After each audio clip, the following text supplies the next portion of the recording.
BSFৰ গুলীত নিহত 7 সন্ত্ৰাসবাদী। হয়, সীমান্তত অনুপ্ৰৱেশৰ চেষ্টা বিফল। নমস্কাৰ, অসম নিউজ এক্সপ্ৰেছলৈ মই শবনম ইয়াসমিনে আপোনালোকক স্বাগতম জনাইছো। এই মুহূৰ্তৰ মুখ্য খবৰ, পুনৰ এক বিপদজনক প্ৰচেষ্টা পাকিস্তানৰ পৰা। 8 আৰু 9 মেৰ মাজনিশা জম্মুৰ সীমান্তত চাম্বা ছেক্টৰত অনুপ্ৰৱেশৰ চেষ্টা চলাই এটা বৃহৎ সন্ত্ৰাসবাদী সংগঠনে। ভাৰতীয় সেনাই সেই সময়ত সতৰ্ক হৈ এই অনুপ্ৰৱেশ বিফল কৰে। এই অভিযানে 7জন সন্ত্ৰাসবাদীক গুলী হত্যা কৰা হয়।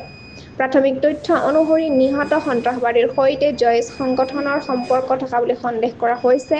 ভাৰত-পাকিস্তানৰ মাজত অপাৰেচন সিন্দুৰৰ পাছৰ পৰাই যি উত্তেজনাৰ সৃষ্টি হৈছিল, এই অনুপ্ৰৱেশৰ চেষ্টাই সেই উত্তেজনাক আৰু বঢ়াইছে।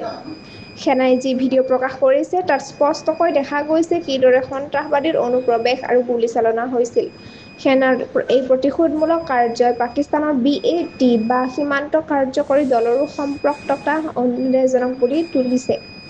BSFৰ টহলদাৰী দলে নিশা প্ৰায় 11:30 অনুপ্ৰৱেশকাৰীক লক্ষ্য কৰি গুলীচালনা কৰে। সন্ত্ৰাসবাদীয়ে পলাবলৈ চেষ্টা কৰিছিল কিন্তু গুলী নিহত হয়। চাম্বা ছেক্টৰ, যি ইতিমধ্যে অতি স্পৰ্শকাতৰ অঞ্চল হিচাপে পৰিচিত, এতিয়া অধিক সতৰ্কতাৰে পূৰ্ণ। ভাৰতীয় সেনাই আগন্তুক যিকোনো বিপদৰ পৰা ৰক্ষা কৰিবলৈ সীমান্তত নিৰাপত্তা ব্যৱস্থা অধিক দৃঢ় কৰিছে। অধিক জানিবলৈ সংযুক্ত হৈ থাকক অসম নিউজ এক্সপ্ৰেছ চেনেলটোৰ লগত। লগতে লাইক, কমেণ্ট, ছাবস্ক্ৰাইব, শ্বেয়াৰ কৰিবলৈ নাপাহৰিব। কাষতে থকা বেল আইকনটো দবাবলৈ নাপাহৰিব। ধন্যবাদ।